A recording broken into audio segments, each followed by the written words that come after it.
اعوذ باللہ السمیع العلیم من الشیطان الرجیم من حمزہ ونفخہ ونفسہ بسم اللہ الرحمن الرحیم ربی یسر ولا تعسر وتمم بالخیر ربی زدنی علما فلما جاء امرنا نجینا صالحا والذین آمنوا معه برحمت منا ومن خزي يومئذ ان ربک هو القوی العزیز وأخذ الذین ظلموا الصیحة فأصبحوا في ديارهم جاثمین كأن لم يغنوا فيها ألا إن ثمود كفروا ربهم ألا بعدا لثمود.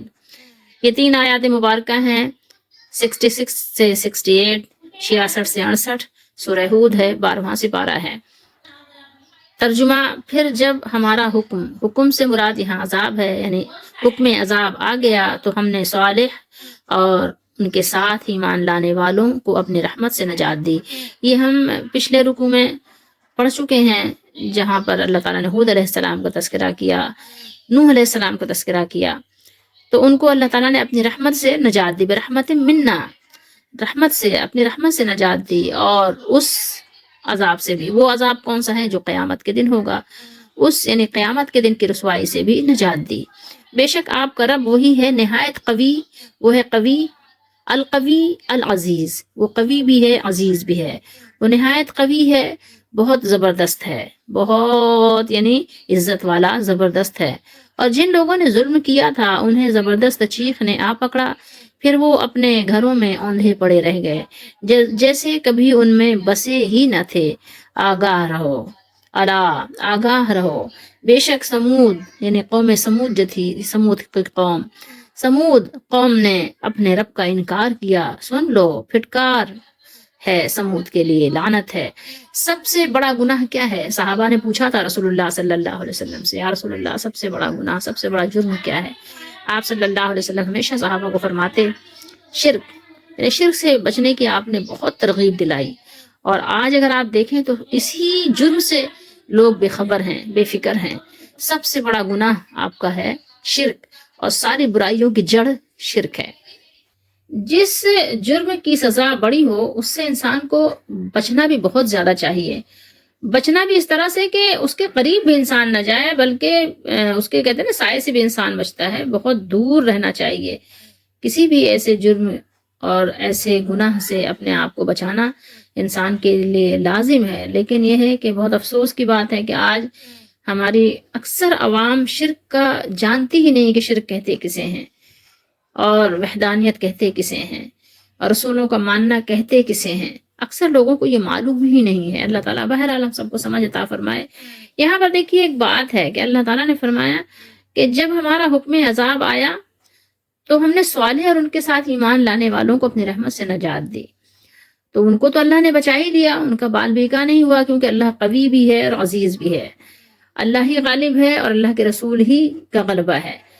تو یہاں پر بات ہو رہی ہے کہ مدت مقررہ کے بعد عذاب نازل ہوا جس نے کفار کو موت کی نیند سلا دیا، لیکن اللہ تعالیٰ نے اپنے نبی اور اپنے نبی کے ساتھیوں کو اس تباہ کن عذاب سے بھی محفوظ رکھا اپنی رحمت فرما کر، ان کو خراش تک بھی نہ آئی، اور دوسرا ان کو شرمندہ ہونے سے بھی بچایا، شرمساری سے بھی بچا لیا۔ اوپر کیا بیان ہوا تھا اس سے پہلے کہ 3 دن کے بعد تمہیں عذاب آئے گا، تو اب آپ نے یہ ان کو خبردار کر دیا تھا اللہ کے حکم سے، تو چونکہ آپ نے خبردار کر دیا تھا، اور اگر آپ کے کہنے کے مطابق عذاب نہ اترتا تو آپ کو لازمی بات ہے کہ کچھ خفت اٹھانی پڑتی، کافر تالیاں بجاتے، آوازیں کستے، اور اس سے ظاہر نبی کو اذیت پہنچاتے، اور ظاہر اذیت میں اضافہ ہی ہوتا۔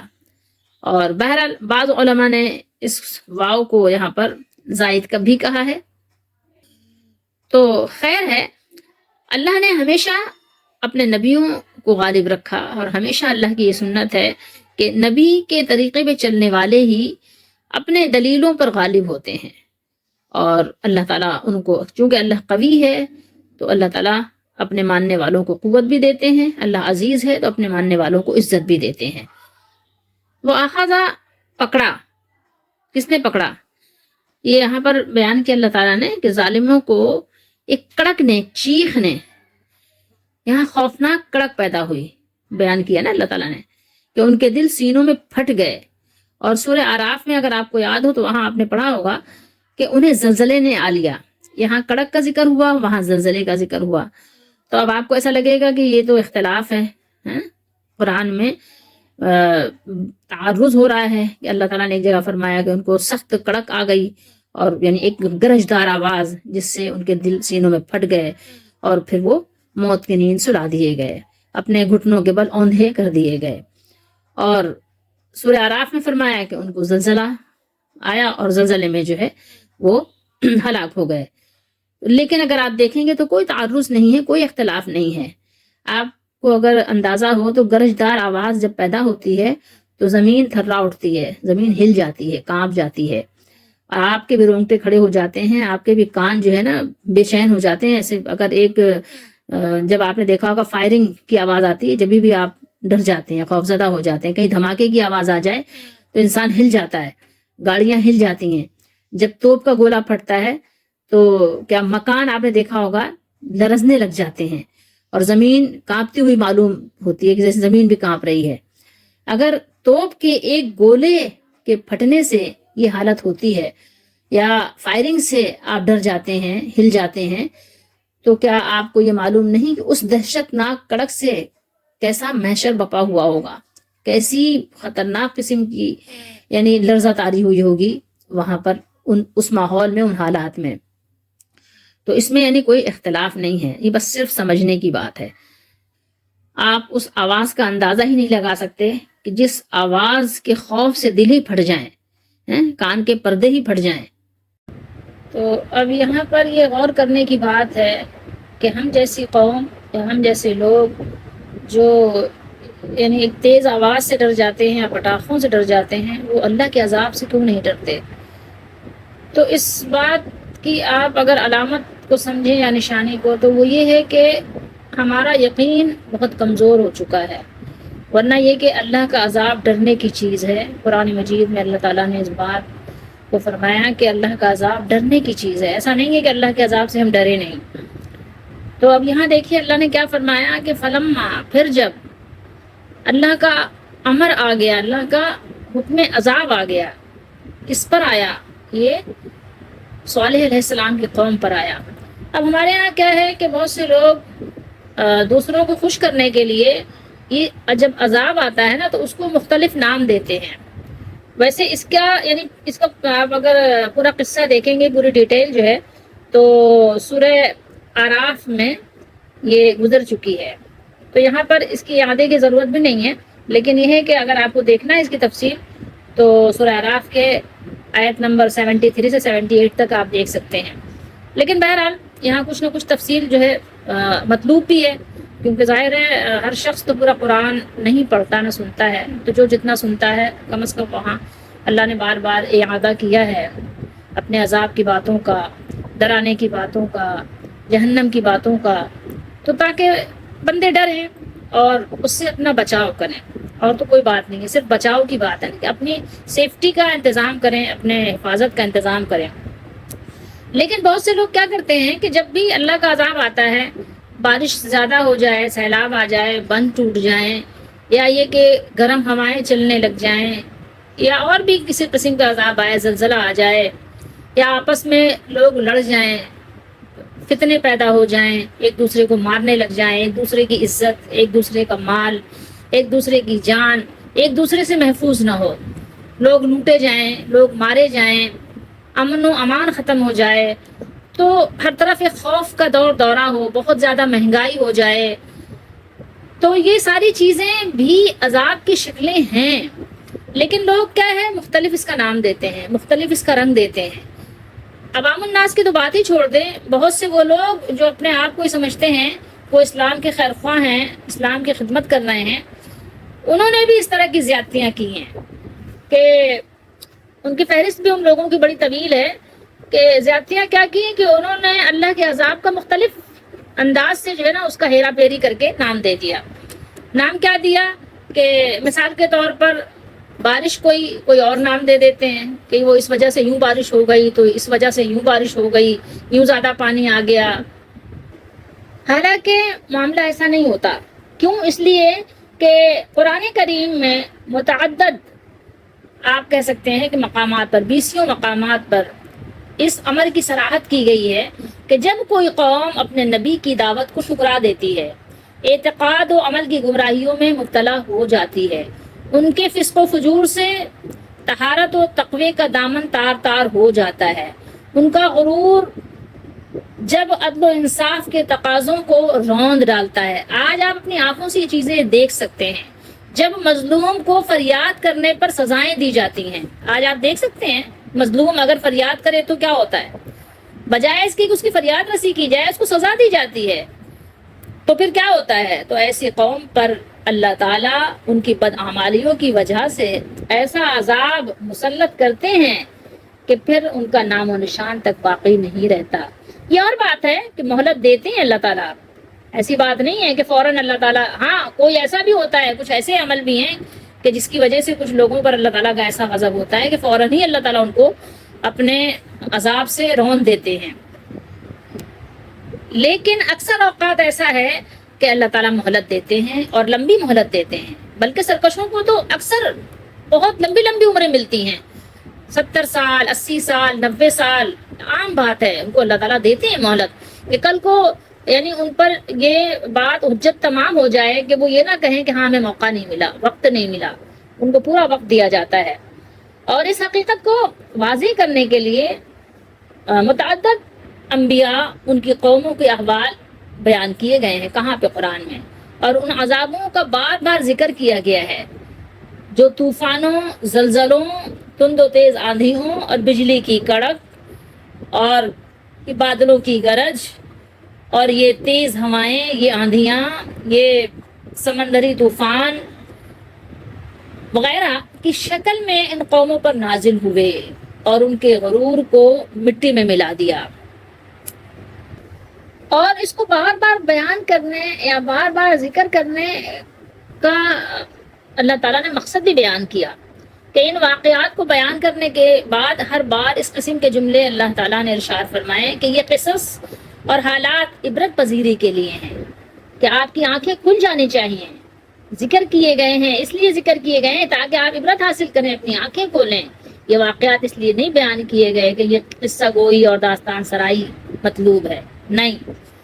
اسلام کی خوبیوں میں سے ایک خوبی یہ بھی ہے کہ وہ اسلام کی باتیں فضول گوئی سے پاک ہیں، فضول گوئی نہیں ہوتی، بالکل صاف صاف واضح باتیں ہوتی ہیں اور دو ٹوک ہوتی ہیں۔ لیکن وہ لوگ جن کا اسلام کی باتوں پر یقین ہی نہیں ہے، جن کا مرنے کے بعد اٹھنے پر یقین ہی نہیں ہے، ایسے لوگ جو دنیا میں مست ہیں، تو ان لوگوں کا اس بات پر یعنی بضد ہونا یا اصرار کرنا کہ یہ ایسا نہیں ہے، یہ عذاب کسی جرم کی سزا نہیں ہے، بلکہ ان حادثات کے طبعی اسباب مہیا ہو گئے تو وہ روح پذیر ہوئے، ٹھیک ہے، یہ ان کا خیال ہے، یعنی یہ کسی نیکی اور بدی کے وجہ سے نہیں ہوا، بلکہ یہ ایک یعنی طبعی وہ عمل سمجھتے ہیں، اور ہر چیز کو یہی نام دیتے ہیں، آندھی، طوفان، پہاڑوں کی آتش فشانی، ان سے ملکوں کا اور قوموں کا برباد ہونا، زمین کا دھس جانا، قحط کا پڑنا، اور کئی قسم کے حشرات الارض جو زمین سے کیڑے مکوڑے، جراثیم، جرثومے زمین میں جو نکل آتے ہیں، ہواؤں میں بکھر جاتے ہیں، پانی میں، ہوا میں یہ جو پیدا ہو جاتے ہیں، ان کا پیدا ہو جانا۔ اب آپ کو معلوم ہے نا کہ کتنے قسم کے تو ایسے بخار ہیں جو آپ کے مچھر کی وجہ سے آپ کو ہو جاتے ہیں، تو یہ کیا ہے؟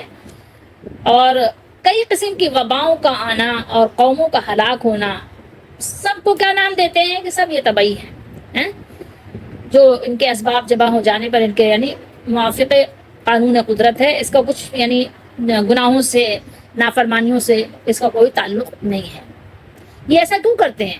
آپ کو پتا، میں نے پہلے ہی بتا دیا آپ کو، یہ وجہ یہی ہے کہ ان کا یقین ہی نہیں ہے نا، اصل میں قرآن پر یقین ہو تو ایسی باتیں کبھی کرتے ہی نہیں۔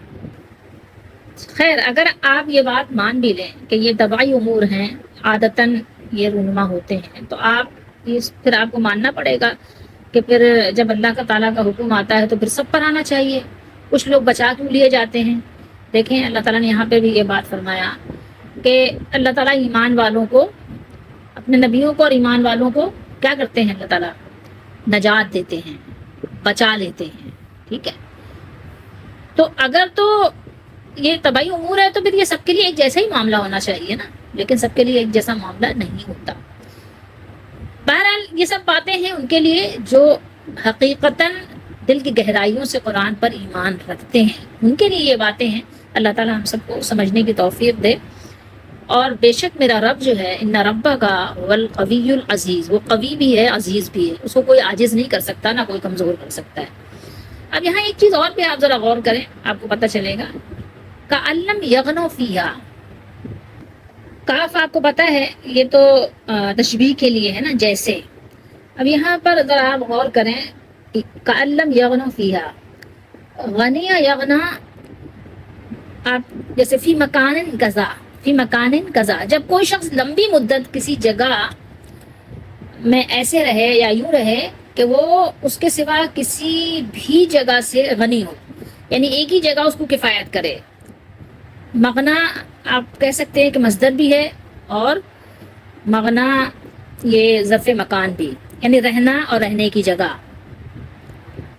یہ وہ قوم تھی جس کے بارے میں قرآن نے بیان کیا ہے کہ بہت مضبوط قوم تھی، اور اس نے پہاڑوں میں گھر تراشے تھے، اور ایسے خوبصورت اور ایسے آرام دہ گھر تھے ان کے کہ آپ تصور بھی نہیں کر سکتے۔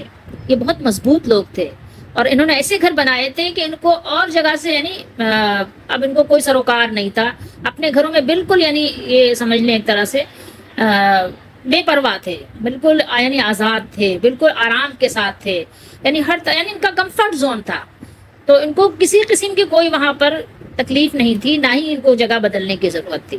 لیکن اسی میں اللہ نے ان کو ایسا عذاب بھیجا، ایسی چنگاڑ آئی، ایسی آواز آئی، ایسا پٹاخہ پھٹا کہ سب اسی میں اوندھے پڑے رہ گئے۔ ایسے صبح ہوئی ان کی کہ اپنے گھروں میں ایسے ہو گئے جیسے کبھی ان گھروں میں تھے ہی نہیں، کبھی اس میں بسے ہی نہیں، ایسا حال کر دیا۔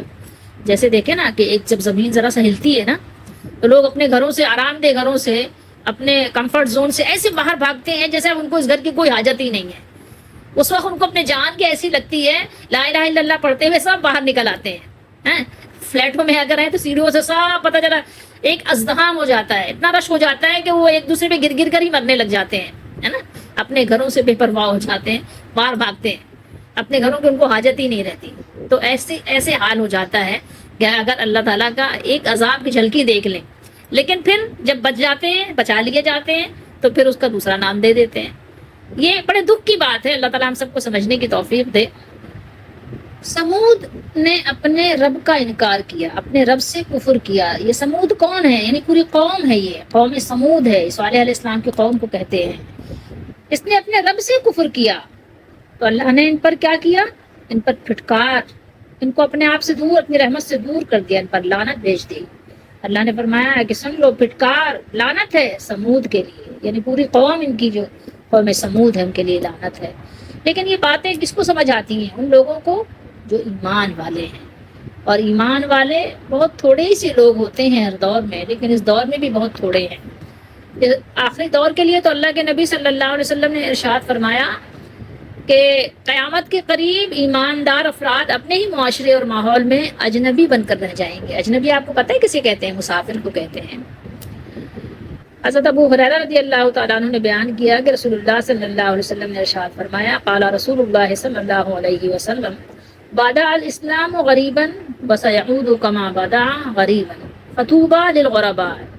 مسلم شریف کی حدیث شریف ہے، رسول اللہ صلی اللہ علیہ وسلم نے فرمایا کہ اسلام کی ابتدا، اسٹارٹنگ کیسے ہوئی؟ ابتدا بھی اجنبیت سے ہوئی، غربت سے ہوئی، اور آخری زمانے میں یہ اجنبیت کی طرف ہی پلٹ جائے گا۔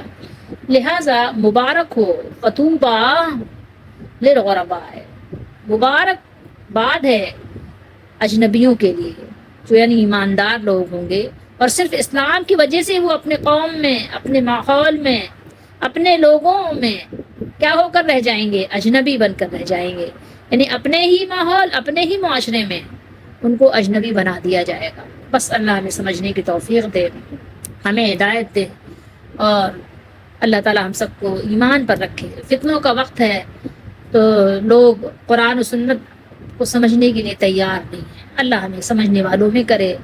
وما توفیقی الا باللہ۔